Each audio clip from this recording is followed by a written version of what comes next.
Aujourd'hui, je vais vous parler de la louange. C'est le thème que j'ai choisi. Je vais vous dire pourquoi. Parce que le premier don que Dieu m'a donné, c'est le chant. Amen. Le chant est quelque chose que j'aime. C'est vraiment quelque chose que je désire au fond de moi. C'est quelque chose qui vient naturellement. Que j'ai même donné le goût à mes frères et sœurs de pouvoir chanter. Et donc, je sais que ce thème, c'est un thème qui m'appartient. Et vous appartient aussi, hein. Mais je me l'approprie aujourd'hui pour pouvoir vous le parler. La louange. Il existe en fait plusieurs modes de communication que Dieu a institués afin que les hommes puissent communiquer avec lui. Amen. Il existe plusieurs modes de communication. Et moi, j'ai choisi ce mode de communication aujourd'hui, qui est la louange. La louange est un mode de communication qui fait entrer l'homme dans la présence de Dieu. Amen. Qui fait descendre le trône de la grâce auprès de nous. L'Éternel a institué cela. Vous savez, lorsque on institue quelque chose, c'est quelque chose qui demeure. C'est comme l'État français. Macron passera, après Macron, il y aura un autre président. Mais par contre, l'État français restera État. C'est une institution. Amen. Ça restera. Et donc, la communication en est un. Ça a été institué par Dieu pour pouvoir communiquer avec l'homme. Et la louange existe depuis des millénaires, depuis des siècles. Je pense que depuis la nuit des temps, la louange a toujours existé. La louange a toujours existé sous plusieurs formes. La louange a toujours existé. Mais l'Éternel a voulu, et moi j'ai pris cette pensée que l'Éternel a mis en moi pour pouvoir le sortir. Et j'ai donc tiré une personne qui a matérialisé la louange sur la terre. La louange est un mot. La louange est une expression. La louange est un terme. Mais une personne est venue sur terre et a matérialisé la louange, et la louange est devenue louange. Amen. Alors, avant de rentrer dans le vif du sujet, nous allons essayer de définir c'est quoi la louange.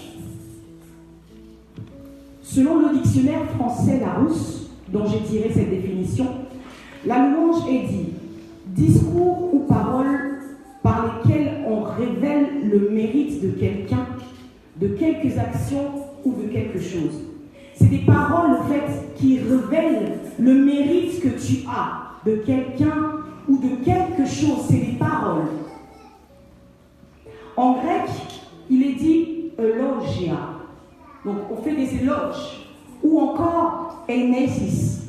Cela veut dire louange, offrande d'action de grâce.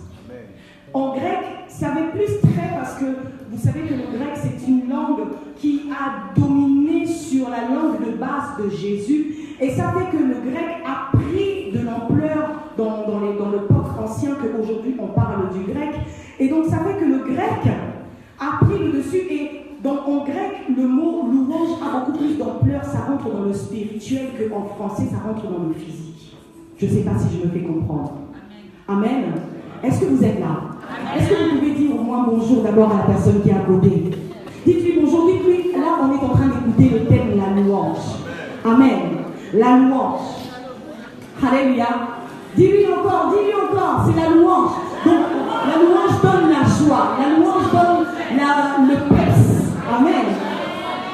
Amen. Alléluia. Et donc la définition que j'ai pu trouver selon la Bible de la louange est l'ensemble des moyens donnés à l'homme afin de célébrer le Très-Haut. Ça c'est la définition que j'ai pu trouver selon la Bible pour vous le donner aujourd'hui. Nous allons commencer par le livre de la Genèse. La Genèse qui est le premier livre de la Bible qui nous parle des commencements de tout. Et là, nous allons parler d'un homme qui s'appelle Jacob.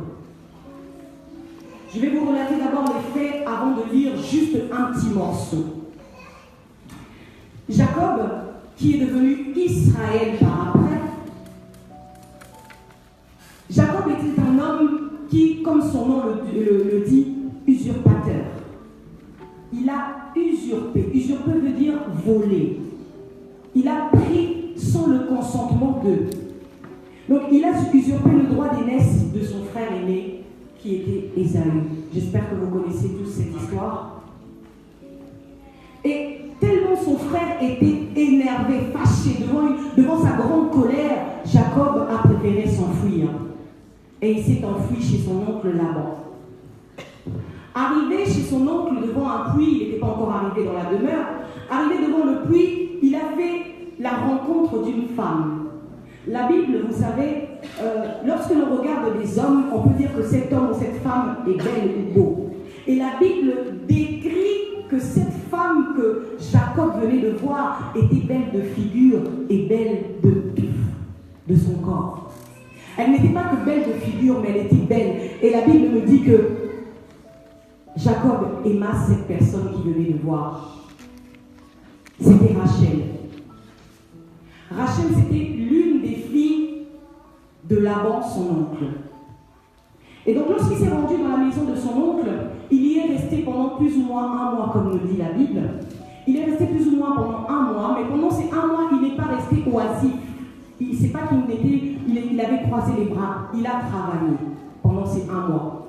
Et pendant ces mois, son oncle lui a demandé, il lui a dit, c'est pas parce que tu es mon neveu que tu vas travailler sans rien. Qu'est-ce que je peux te donner comme salaire? Lui, tellement qu'il avait aimé Rachel, la fille de son oncle, il a dit, je préfère épouser ta fille, Rachel. Et là, une condition lui a été donnée. Vous savez qu'en Afrique, la plupart du temps, même dans tous les pays, il y a quelque chose qui est payé moyennant pour pouvoir avoir le mariage. Et là, une dot de 7 ans de travail lui a été donnée. 7 ans. 7 ans, c'est long. Voir un enfant naître et atteindre 7 ans, c'est énorme. Et la Bible nous dit que lui, pendant ces 7 années, tout s'est passé vite, tellement que dans sa tête, c'était l'amour qui le motivait. Donc, il attendait les 7 ans avec impatience. Les 7 ans en sont arrivés. On a fait une petite célébration. Et durant cette célébration, il était tout joyeux, bien sûr, parce qu'il va avoir une femme. Et donc, c'était la nuit. À l'époque de Jacob, Monsieur Lumière n'était pas encore là. Donc, ce qui veut dire que si Monsieur Lumière n'était pas encore là, il n'y avait pas encore des lampes comme nous avons. Donc, la nuit, c'était la nuit. Ils avaient peut-être des petites lampes, mais qui n'éclairaient pas comme aujourd'hui nous pouvons avoir nos lampadaires qui éclairent énormément. Et donc, dans sa couche, on est venu lui laisser sa femme. Donc, il a passé la nuit avec cette femme. Et au petit matin, vous savez, on dit toujours que, ça c'est en ma langue, on dit, même si la nuit tarde, mais le jour arrivera toujours. Amen. Le jour arrivera toujours tôt ou tard. Amen. Amen. Et là, le jour est arrivé. Et il a vu la supercherie, ce qui veut dire le mensonge qu'on lui avait présenté. Au lieu d'avoir la belle femme que lui attendait, il a vu une autre femme. Et cette femme, c'était Léa. Léa, qui est la grande sœur de Rachel. Parce que j'ai peut-être oublié de vous le dire que Laban, l'oncle de Jacob, avait 2 filles, Léa et Rachel. Léa était l'aînée et Rachel la cadette. Et en cette époque-là, il n'y avait pas encore la loi de Moïse. À cette époque-là, nous n'étions pas encore sous la grâce comme nous sommes aujourd'hui. À cette époque-là, régissait la loi de la moralité. C'était la loi de la moralité qui dominait, qui présidait, qui régissait les hommes. Et donc, ce qui veut dire que les coutumes avaient une ampleur énorme à cette époque. Et donc, les coutumes de cette contrée, de cette partie du monde où habitait Jacob, disaient que la cadette ne peut pas se marier avant l'aîné. Et donc, il a été imposé à Jacob de se marier d'abord avec l'aîné. S'il veut se marier avec la cadette, on lui a dit ceci. Reste d'abord avec cette femme pendant 7 jours. Et après les 7 jours, on te donnera Rachel. Mais on ne te la donne pas encore gratuitement. Tu seras encore obligé de passer 7 ans de travail. Quelle punition! 14 ans. juste pour avoir la femme que lui aimait. C'est quelque chose de difficile. Hein? Mais vous savez, lorsque le cœur parle, même quand tu veux ou tu veux pas, si le cœur parle, tu vas faire. Comme on dit en français, l'amour rend aveugle des fois. Des fois. Et là, il s'est retrouvé avec deux femmes, Jacob. Il s'est retrouvé avec Léa et Rachel. Mais le cœur de Jacob était que pour Rachel. Ce n'était pas pour Léa. Léa était certes la première femme imposée, mais elle n'était pas l'élue du cœur de Jacob. Beaucoup de gens ou des gens qui le vivent savent que la rivalité c'est quelque chose de très difficile à vivre. Tu peux dire que tu supportes un jour, ça je parle peut-être aux femmes. Tu supportes un jour, tu supportes 2 jours, tu supportes 3 jours, mais tu ne supporteras pas longtemps. Mais cette femme a pris sur elle. Elle a eu son premier enfant. Et Dieu a fait en sorte que comme l'homme aimait plus la femme, Rachel, a fait que a rendu Rachel stérile et a fait rendre Léa productive. Et Léa a eu son premier enfant. Ruben est venu. Mais le mari a vu que bon, t'as accouché, mais ça n'a rien changé. Il y a des femmes qui accouchent pour attacher le mari. Donc elle a accouché, mais le mari ne s'est pas attaché. Elle a eu le deuxième enfant. Siméon. L'homme ne s'est pas attaché. Elle a eu le troisième enfant. Vous vous rendez compte, troisième enfant, ce qui veut dire 9 mois fois 3, avec des attentes entre deux. Mais l'homme ne s'est toujours pas attaché. Et au final, elle a eu cette grossesse qu'elle désirait. Je pense, ça c'est moi qui le dis, je pense que pendant cette grossesse, elle disait, oh Dieu, Seigneur, Seigneur, que cet enfant soit ma joie. Et à la naissance du 4e, elle a dit une chose, je louerai. Et lorsqu'elle a dit je louerai, c'est là où la Bible nous dit qu'elle a fait une pause dans ses naissances. Elle a fait une pause dans ses naissances. Elle a encore eu des enfants après, mais là la Bible nous dit qu'elle s'arrêta de donner naissance. Et elle avait donné naissance à Judas. Judas qui veut dire tout simplement, je te louerai. Alléluia. Alléluia. Je ne sais pas si vous arrivez là où je veux vous emmener. Je vous emmène dans la louange. Je vous ai dit que Dieu, la pensée que Dieu a mis au-dedans de moi, c'est de vous montrer, de vous démontrer la personne qui a matérialisé la louange sur terre. Et nous sommes donc arrivés à Judas. Alléluia. Amen. Alléluia. Amen. Alléluia. Amen. Amen.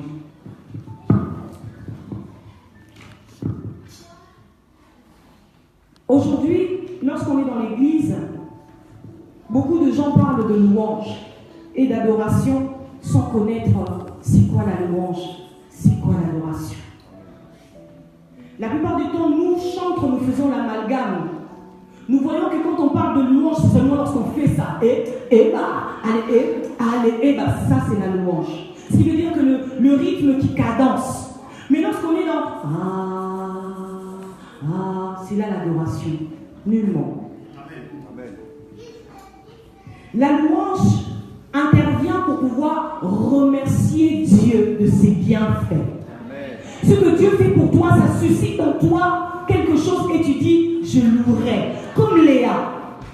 Dieu a suscité quelque chose en elle pour que Léa puisse dire, je louerai. Et donc, comme nous sommes ici en train de louer Dieu pour ses bienfaits, pour l'action de sa main dans nos vies, pour tout, même si c'est dans un rythme lent, c'est la louange. Amen. Mais par contre, l'adoration intervient, c'est pour remercier Dieu pour ce qu'il est. Alléluia. Alléluia. Je vais faire une petite démonstration qui va peut-être mieux me parler. Je vais chanter un chant. Alléluia. Alléluia. Alléluia. Alléluia. Alléluia. Alléluia.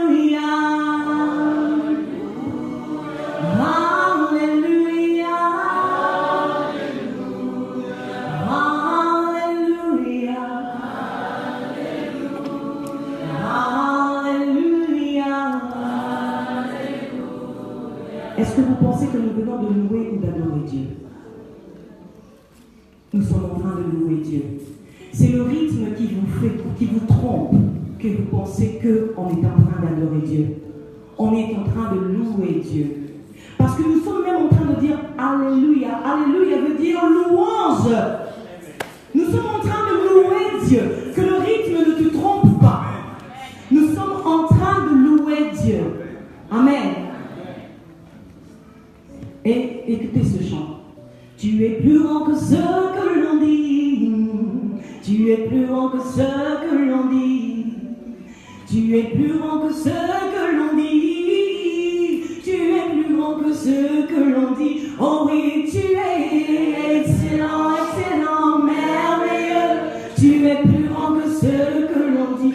Oh oui, tu es oh excellent, merveilleux. Et là, nous venons de faire quoi? Comment? Amen.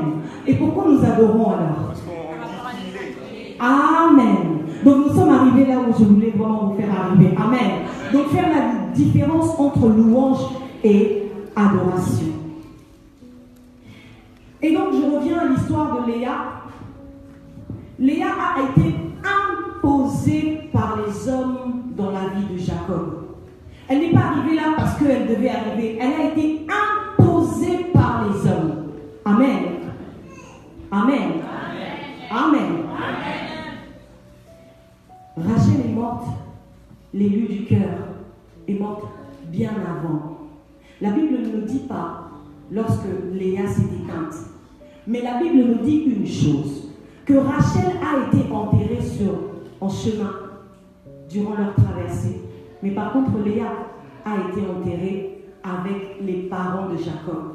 Là où on a enterré Jacob, c'est là où on a enterré Léa. Celle qui n'était pas l'élu du cœur est arrivée jusqu'au bout avec lui. Amen. Et Jacob, avant de mourir, lorsqu'il donnait les consignes à ses enfants qu'on puisse l'enterrer à côté de ses parents et de sa femme Léa, il a demandé à ses enfants de venir. Il a rassemblé tous ses enfants. Est-ce que nous pouvons d'abord lire le Genèse 29.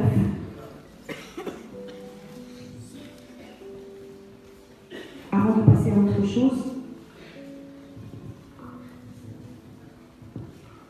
le verset 31 dit « L'Éternel vit que Léa n'était pas aimée, il l'a rendue féconde, tandis que Rachel était stérile.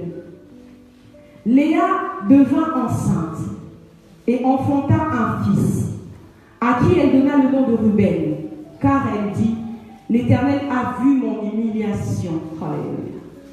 Et maintenant mon mari m'aimera. » Elle devint encore enceinte et enfanta un fils, et elle dit « L'Éternel a entendu que je n'étais pas aimée, et il m'a aussi accordé celui-ci. » Et elle lui donna le nom de Siméon. Elle devint encore enceinte et enfanta un fils, et elle dit « Pour cette fois, mon mari s'attachera à moi, car je lui ai enfanté 3 fils. C'est pourquoi on l'appela du nom de Lévi. » Elle devint encore enceinte. Elle enfanta un fils. Et elle dit, cette fois-ci, je louerai l'Éternel. C'est pourquoi elle donna le nom de Judas et elle cessa d'enfanter. Amen. Nous passons à Genèse 49.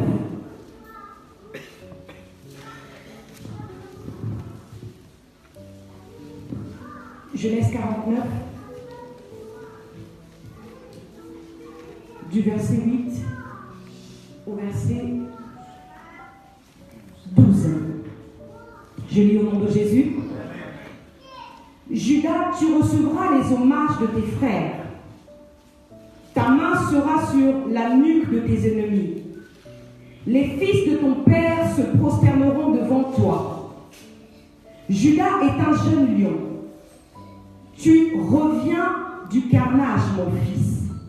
Il déploie les genoux, il se couche comme un lion, comme une lionne qui le fera lever.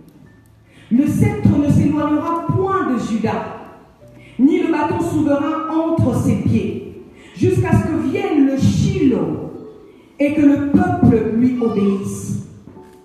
Il s'attache à la vigne, il attache à la vigne son âne, et au meilleur cep le petit de son ânesse.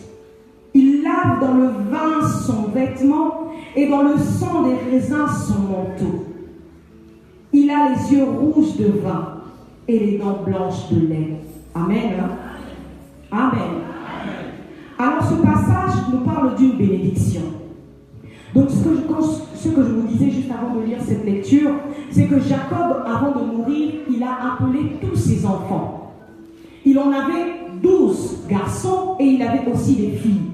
La plupart du temps, la Bible ne compte pas les femmes parce qu'à cette époque-là, on ne comptait pas les femmes. Mais aujourd'hui, nous comptons les femmes aussi. Amen. Donc, là, il a rassemblé ses enfants. Ses fils sont arrivés. Et donc, il leur a dit de venir vers lui parce qu'il allait leur annoncer les choses qui allaient venir. Au fait, Jacob était devenu un prophète d'un coup. D'un coup, il a appelé ses enfants.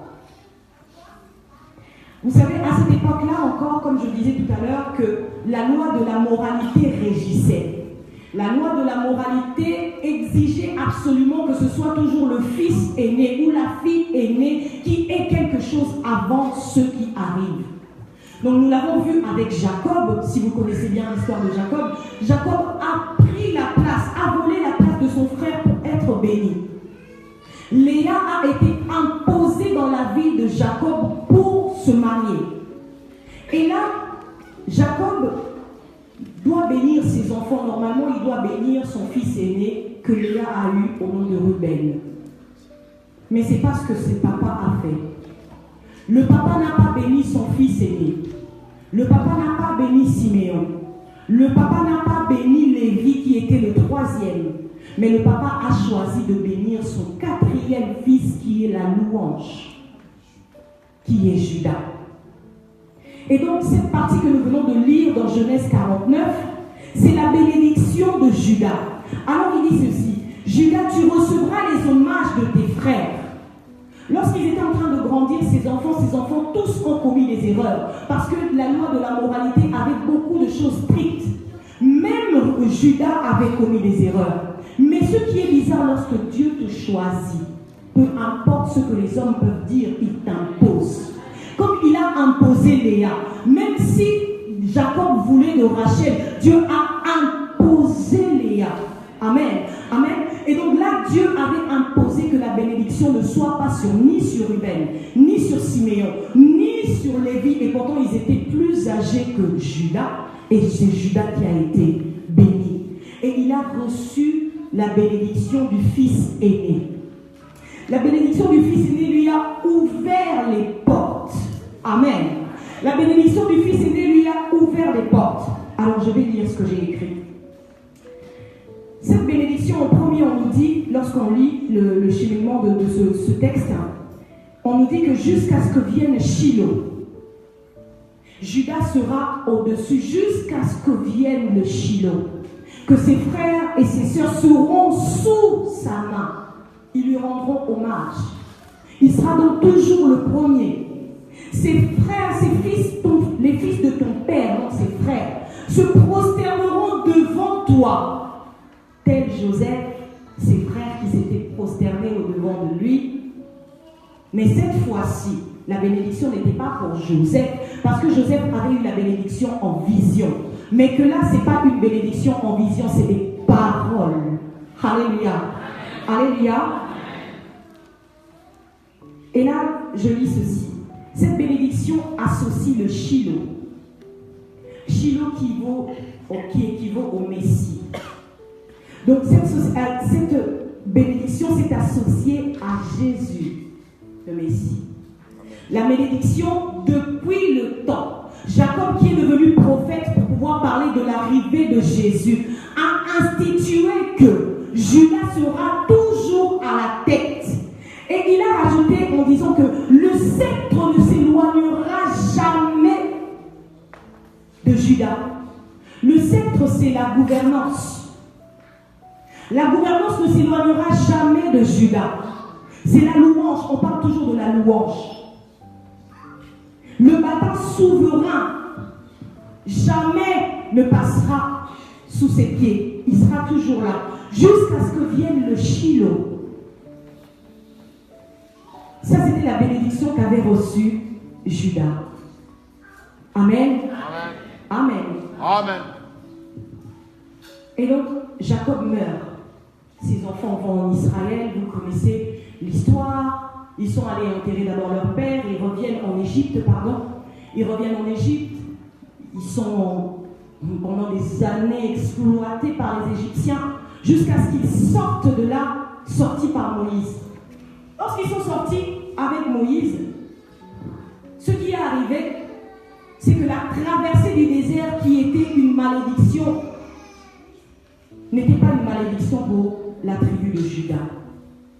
Pendant que plusieurs mouraient, la tribu de Juda, eux, se multipliait. Ils restaient en nombre suffisant pour devenir des guerriers. C'était devenu des guerriers, au fait, des Israélites. Lorsqu'ils allaient à n'importe quelle bataille, on mettait Juda devant. La tribu de Juda était devant. Donc c'était pour accomplir tout simplement la bénédiction de leur père Jacob. Ta main sera sur la nuque de tes ennemis. Amen. Amen. Amen. Alléluia. Est-ce que nous sommes là? Est-ce que nous sommes là? Le peuple de Dieu arrive devant Jéricho. Vous connaissez l'histoire, on nous en a même parlé la semaine dernière pendant notre convention. Ils arrivent devant Jéricho et il faut faire tomber le mur de Jéricho. Est-ce que tu peux nous mettre le passage, s'il te plaît? Josué 6.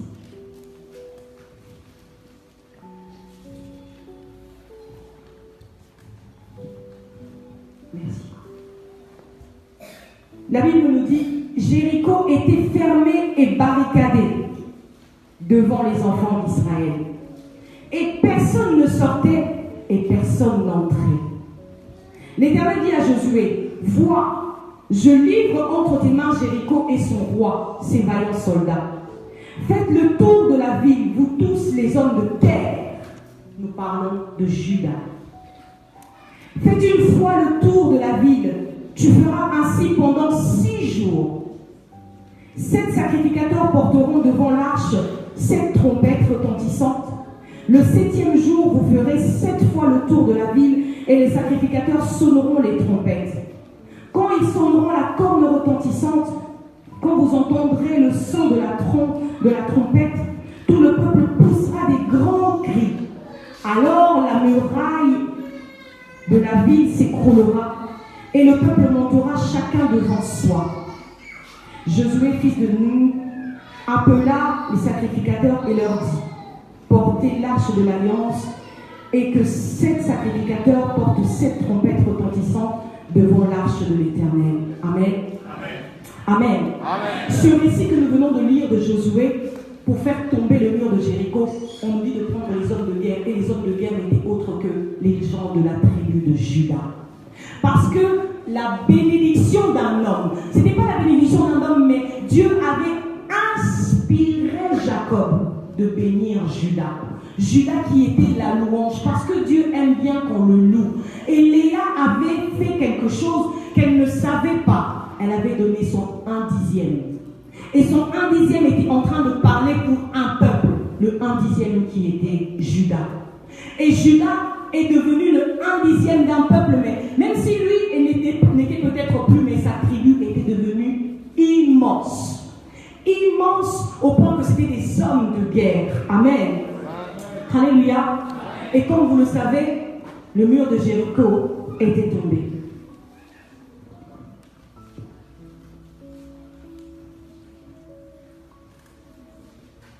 Je vais lire ce que j'ai écrit. Lorsqu'il fallait mener des combats, Juda était mise à la tête. Nous le voyons pour la chute du mur de Jéricho. La louange qui fait tomber les jougs. Amen. Amen. Des vies fermées et barricadées telles que la Bible me le dit. Les murs de Jéricho étaient fermés et barricadés. Est-ce que vous pensez, est-ce que vous croyez que la louange peut faire tomber les jougs? Est-ce que vous le pensez? Est-ce que vous le pensez? Mais la louange ne vient pas comme ça tout seul. Hein. On a l'impression que je me lève, je dis ah, Zambé, je formule des phrases et tout. Non. La louange est l'association de plusieurs choses. La louange est l'association de plusieurs choses. Plusieurs choses. Mais on va en revenir, on va venir après. Dans la tribu de Juda, on voit toujours qu'on nous dit, toujours dans le passage de Genèse 49, excusez-moi, de Genèse 49, on nous dit que le sceptre ne s'éloignera pas de Juda. C'est le verset 10. Et nous voyons que dans la tribu de Juda, il y a eu un roi. Le premier roi élu par les hommes, qui était Saül, c'était le choix des hommes. Mais le choix que Dieu avait fait, qui était donc le roi qui était resté après Saül, c'était le roi David. Et le roi David est un descendant de la tribu de Juda. Amen. Amen. Des guerriers. Alléluia.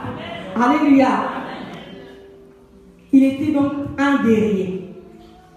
L'un des descendants de Juda fut le roi David. La Bible regorge des louanges de cet homme. Lorsqu'on ouvre les livres des psaumes, on trouve que cantique de David, cantique de David, cantique de David, cantique de David, parce qu'il avait compris c'est quoi la louange. Il avait compris c'était quoi la louange. Il le disait tout à l'heure, ça vient, il parlait d'Obed-Édom. Au travers de Uza.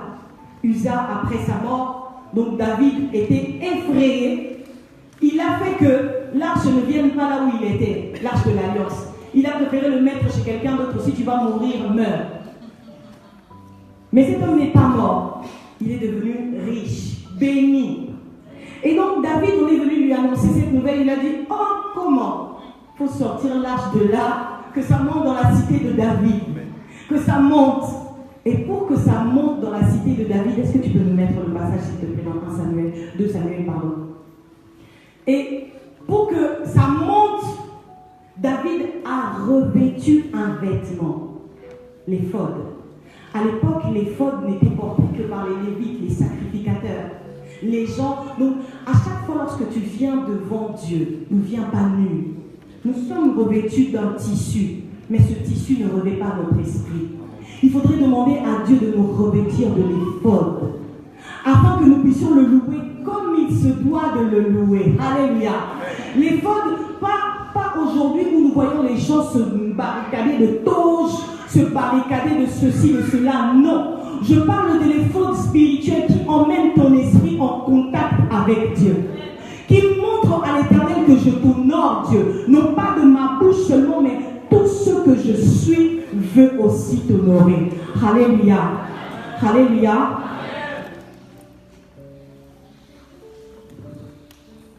2 Samuel nous dit, on vint dire au roi David, l'Éternel a béni la maison d'Obed-Édom et tout ce qui est à lui à cause de l'arche de l'Alliance. Et David se mit en route et il fit monter l'arche de Dieu depuis la maison d'Obed-Édom jusqu'à la cité de David, au milieu des réjouissances. Quand ceux qui portaient l'arche de l'Alliance de l'Éternel eurent fait 6 pas, on sacrifia un bœuf et un veau gras. David dansait de toute sa force devant l'Éternel, et il était ceint d'un éphod de lin, d'un éphod. David et toute la maison d'Israël furent monter l'arche de l'Éternel avec des cris de joie et au son de la trompette. Comme l'arche de l'Éternel entrait dans la cité de David, Michal, fille de Saül, regardait par la fenêtre et voyait le roi David sauter et danser devant l'Éternel. elle le méprisa dans son cœur. Alléluia. Alléluia. Alléluia. On nous dit que Michal méprisa son propre mari. Aïe. Donc, juste parce que tu as vu ton mari se déhancher. Mais son mari ne se déhanchait pas devant n'importe qui. Devant le roi des rois. Devant le roi des rois. Son mari dansait pour l'Éternel. Parce qu'il avait vu comment Dieu avait béni Obed-Édom. Et donc il a voulu que cette bénédiction arrive dans la cité de David. Et pour cela, il y avait un processus. Un processus. Donc il s'est revêtu de son éphod, a fait des sacrifices et des pas de danse. Des pas de danse, mais qui ont scandalisé sa femme Michal, la fille de Saül. Et la Bible nous dit que parce qu'il avait méprisé son mari, l'Éternel l'a rendu stérile. L'Éternel l'a rendu stérile. Tout simplement. On a enlevé. C'est tout. C'est bon. On s'arrête là. La louange devient une arme de bénédiction ou de malédiction. Elle dote les gens d'une puissance extraordinaire.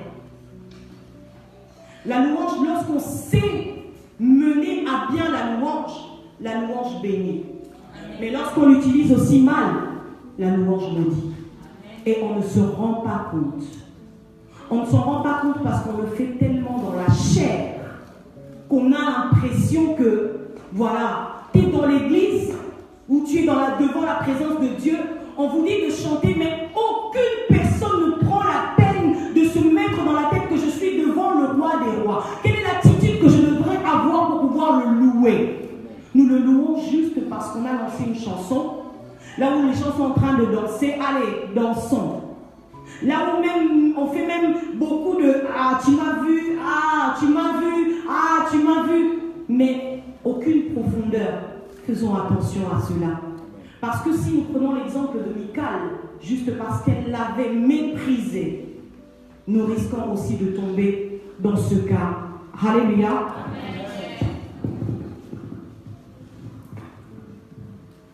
La louange nous permet de rester ou de nous connecter à Dieu pour être alimentés.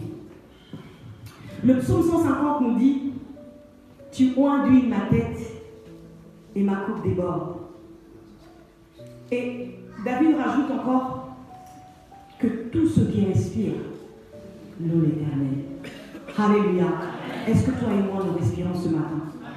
Est-ce que toi et moi nous avons ce souffle tant recherché par les gens qui sont sous bonbonne, sous respirateur artificiel? Est-ce que toi et moi nous respirons ce matin? Alors si nous respirons, il faudrait que nous apprenions à louer correctement l'Éternel. Parce que la Bible nous dit que l'heure est venue où les vrais, on ne dit pas seulement les adorateurs, on dit les vrais. Et comment faire pour être vrai adorateur? Donc l'Éternel recherche, il dit que l'heure est venue. L'heure vient et elle est déjà là. Amen. Où les vrais adorateurs adoreront le Père en esprit et en vérité. Nous devons le louer en esprit et en vérité. Alléluia. Amen. Alléluia. Vous savez, Léa, qui a provoqué que l'Éternel matérialise la louange au travers de Judas. Léa, en latin, a comme signification lion. Léa veut dire lion. Léa qui vient de Léo, ça veut dire tout simplement lion. Et la Bible nous dit que dans la bénédiction de Jacob, il lui dit que Judas est un jeune lion.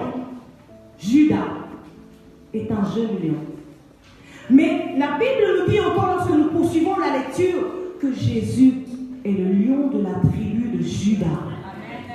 Ce qui veut dire que la bénédiction ou l'oracle ou la prophétie qu'avait déversé Jacob est arrivée jusqu'au Shiloh, le Messie, qui est Jésus. Donc la louange qui était matérialisée par Judas s'est concrétisée en Jésus. Amen. Alléluia. Ce qui veut dire que la louange a une puissance extrême. Et ce qui veut dire que nous sommes méconnaissants. La Bible dit que mon peuple périt par manque de connaissance. Lorsque tu ne connais pas, tu fais ce qu'on te dit de faire. Mais lorsque tu connais, tu te dis que non, la louange, c'est une arme à destruction massive. Amen. La louange qui bouge, qui brise les murs, qui fait tomber les jougs. La louange qui provoque quelque chose d'inouï. La louange. La louange. Je pense que, et j'espère que tout un chacun de nous louera Dieu différemment. Amen. J'espère que nos âmes et conscience, nous allons prendre l'ampleur et se dire que lorsque je loue, je ne loue pas pour louer. Je loue Dieu parce qu'il est digne d'être loué. Amen. Amen. Amen. Quels sont les moyens utilisés pour pouvoir louer Dieu? Sa parole nous dit donc que l'heure vient, et elle est déjà venue, où les vrais adorateurs adoreront le Père en esprit et en vérité. La louange associe trois notions. La louange associe trois notions. La louange associe le mouvement. Tout ce que nous sommes en train de louer, nous sommes là.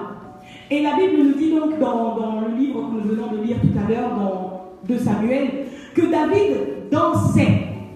Et c'est ça qui a scandalisé sa femme. Donc la Bible, donc les trois moyens, les trois notions, pardon, on commence par le mouvement. Le mouvement cible le corps. Le mouvement cible uniquement le corps. Je vais vous donner un exemple que j'aimais beaucoup quand j'étais plus jeune. Quand j'étais plus jeune, j'aimais bien, je ne suis pas de cette génération, je suis peut-être un peu vieille, mais je ne le fais pas. Mais à mon époque, quand j'étais plus jeune à Kinshasa, il y avait des one-man shows qui passaient. Aujourd'hui, on fait les théâtres de chez nous en grand. Mais à l'époque, il y avait aussi des one-man shows. Après, vous voyez, quand on regardait les concerts, entre deux, il y avait un one-man show, une personne qui passait. Et à cette époque-là, je me souviendrai toujours parce que j'ai toujours rigolé de ça. Il y avait un acteur qui s'appelait Monzali, je pense. Il traduisait une récitation en français, le faux malade. Il le traduisait en lingala. Mais rien à voir. Et ça faisait rire. Il disait le faux malade. En lingala, il disait malade à dans le faux malade. Aucun vice au mot. Et lui, il disait c'est directement quand tu te présentes. Et pourtant, c'était pas ça, mais lui, il disait que c'était un clou. Et par contre, pour nous faire rentrer dans son one-man show, il avait le mouvement. Et son mouvement faisait que toutes les personnes qui étaient là, même si tu ne le comprends pas, tu vas rire. Tu vas rire. À un moment, il disait mais chérie, avec son accent. Et là, il dit ce qu'on comprend mais l'expression de sa personne faisait qu'on rentrait dans son one-man show. Juste le mouvement qu'il avait, qui induisait au fait que le corps rentrait dans ça emporte tout le monde. Mais ce n'est pas la finalité.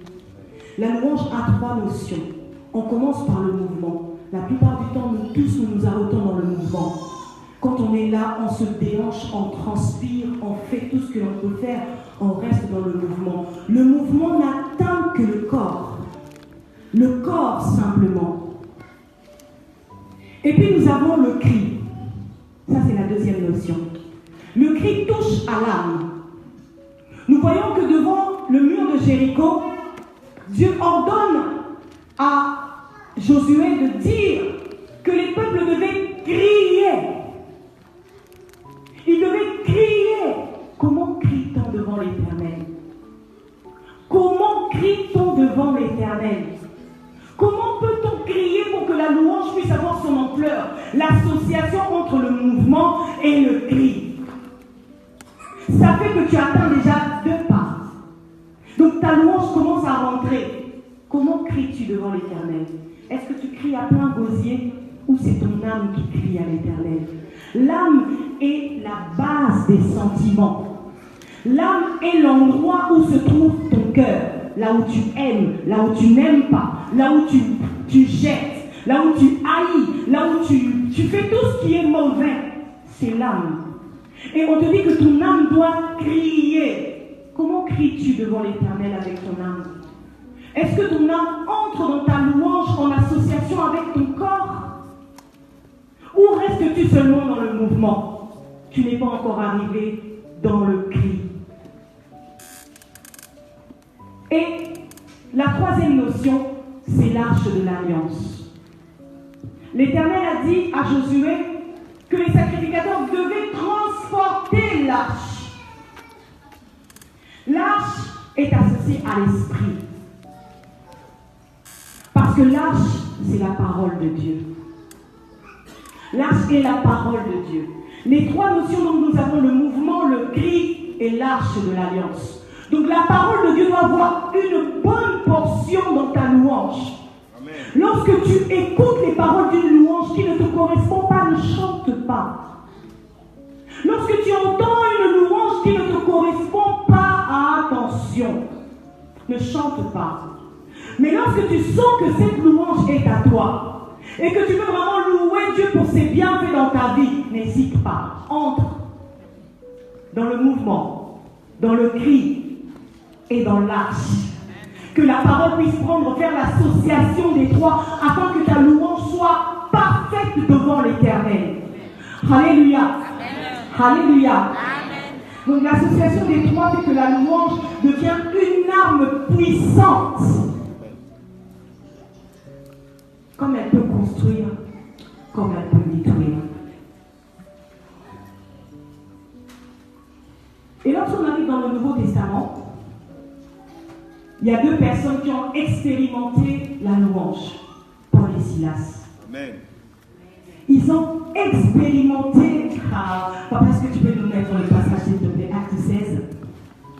Paul et Silas ont expérimenté. Parce que là, Jésus a déjà concrétisé. Jésus est déjà passé sur terre. Et là, il a concrétisé la louange. Ce qui veut dire que la louange est devenue quelque chose de puissant. Donc, la puissance qui menait le peuple de Juda, cette fois-ci, Jésus l'avait matérialisé, concrétisé, c'est fini. Amen.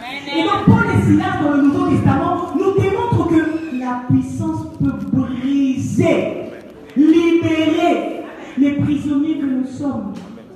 Des fois, nous sommes prisonniers de nos pensées. Nous sommes prisonniers d'une haine. Nous sommes prisonniers d'une pauvreté. Parce qu'il faut le dire, la pauvreté est une maladie. Amen. Mais c'est une prison pour certains. Nous sommes prisonniers de beaucoup de choses. Des fois même, nous-mêmes, nous nous sommes mis en prison.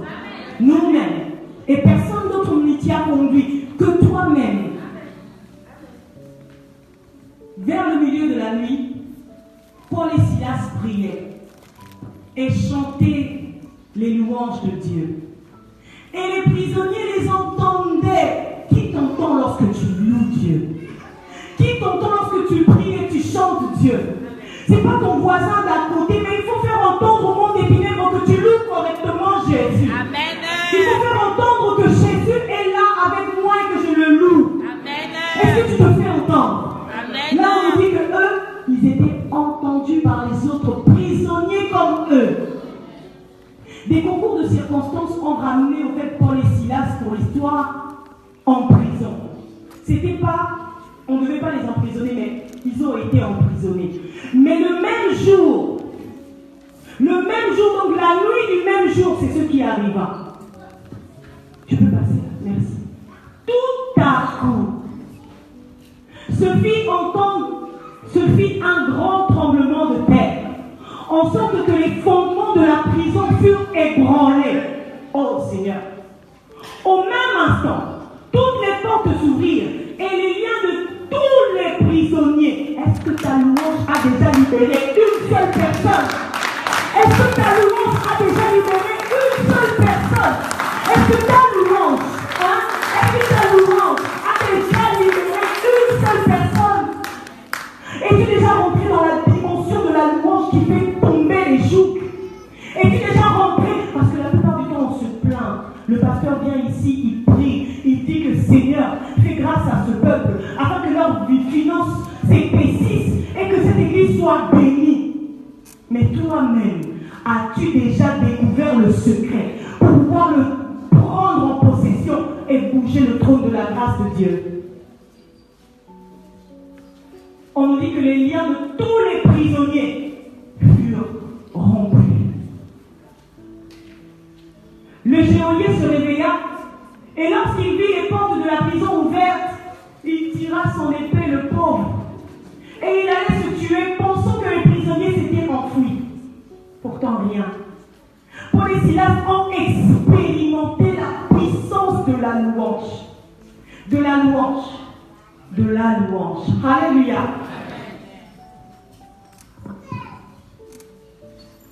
La Bible nous dit, après leur louange, il y a eu un tout à coup. Après leur louange, il y a eu un tout à coup. Vous savez, un tout à coup, c'est quelque chose qui te surprend. Vous voyez que lorsque l'éclair tombe, ça te surprend où ça va tomber. Même que tu peux fermer tes oreilles, tu vois juste la lumière, c'est même pas encore là. Le tout à coup. Le tout à coup doit arriver dans la vie d'un chacun de nous. Le tout à coup doit arriver dans la vie d'un chacun de nous. Afin que l'Éternel puisse nous emmener dans la dimension que lui veut nous emmener. Mais par contre, c'est à toi d'avoir le mouvement. C'est à toi de créer le cri. C'est à toi de porter l'arche avec toi. Et de faire l'association. Dieu n'oblige personne. Il laisse tout le monde libre, arbitre, de pouvoir le louer. Si tu veux le louer pour faire tomber les choses, tu peux le louer. Si tu veux le louer seulement pour le louer, tu restes dans le mouvement, c'est toi aussi qui vois. Beaucoup d'entre nous cherchent le travail, le mariage, les papiers, les bénédictions qui nous a déjà données, qui nous sont déjà données. Mais il y a une barrière qui s'est créée là, que nous avons créée nous-mêmes. Nous avons créé au travers de nos péchés, au travers de plein de choses, au travers des liens de sang, au travers de plein de choses. Et on te dit que seule ta louange peut faire tomber tout ça. C'est une arme puissante détenue par les enfants de Dieu. Amen. Même un enfant qui n'est pas l'enfant de Dieu, s'il se met en condition, vous vous rendez compte que la louange peut faire quelque chose. Je ne sais pas si cet homme a loué Dieu. Je ne connais pas sa relation avec Dieu. Mais ce que je sais, c'est que beaucoup de gens ont loué Dieu à cause de son action. Vous connaissez tous cet homme qui a grimpé pour sauver l'enfant, Gassama. Il a été imposé déjà par Dieu. Ici, il y a des gens qui ont fait 5 ans, comme le disait maman. Elle a fait 5 ans sans papier. Elle a fait 5 ans. Elle a traîné sans papier. Il y a plusieurs personnes qui sont dans ce cas-là, mais lui, il était dans son petit foyer. Dormant, en plus, on a montré à la télé, j'ai même eu pitié. C'était pas un matelas, c'était un lit là. C'était tout fin. Mais il dormait là tous les jours. Il dormait là, mais il y a eu un tout à coup dans sa vie. Il passait dans la rue, Dieu l'a imposé à un endroit et Dieu lui a donné la force de grimper, parce que moi, même si j'allais grimper là, j'allais glisser. Il grimpait comme si c'était un arbre, mais ce n'était pas un arbre. Il passait d'étage à étage. Il passait de balcon à balcon pour arriver jusque là où il est arrivé. Et hier, mes collègues ont fait des photos avec lui. Il a eu ses papiers. Hier, il voyageait. Il partait au Mali.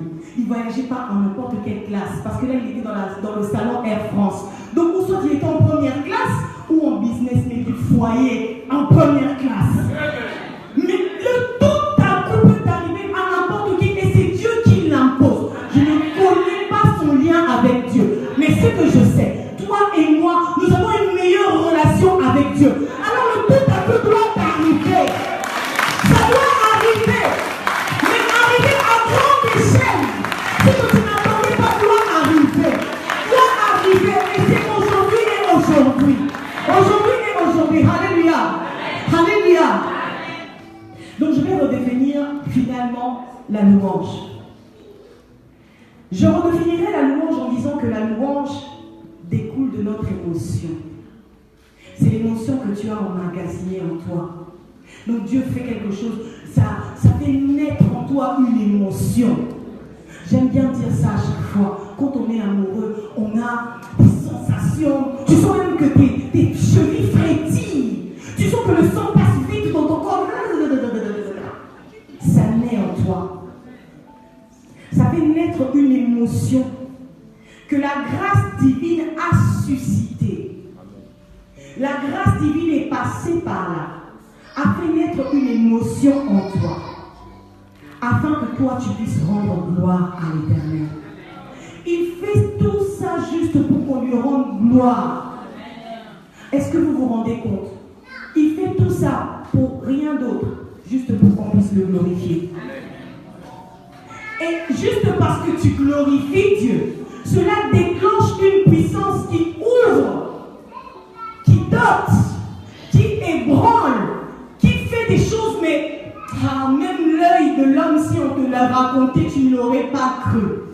Mais il fait des choses, mais par contre, il fait des choses en son temps, en sa saison. Tu peux prier peut-être pour la même chose, mais il te dit ne te fatigue pas.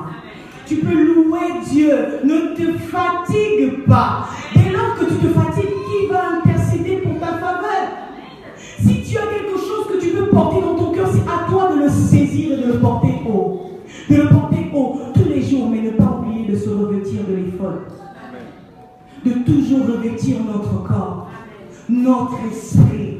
De venir devant l'Éternel, non pas dénudé, mais habillé. Alléluia. Alléluia. Est-ce que nous pouvons louer le Seigneur? Est-ce que nous pouvons louer le Seigneur? Mais tu ne loueras pas le Seigneur comme tu le loues d'habitude. J'aimerais te faire entrer dans cette louange. De te faire entrer dans cette louange. N'écoute pas le son de ma voix, mais écoute ta propre voix. Les paroles qu'ici, ça correspond à toi. Prends-les, saisis-les et loue le Seigneur. Est-ce que les chanteurs peuvent se mettre en place? Nous allons louer le Seigneur. Nous allons louer le Seigneur afin que le Seigneur puisse prendre gloire et grâce. Papa, est-ce que tu peux nous aider, s'il te plaît? Est-ce que nous pouvons louer le Seigneur? Est-ce que nous pouvons nous lever? Louer le Seigneur comme il se doit. Alléluia. Seigneur, merci pour ce moment, Père. Nous te disons merci parce que tu es Alpha et Oméga. Nous te disons merci parce que tu es le premier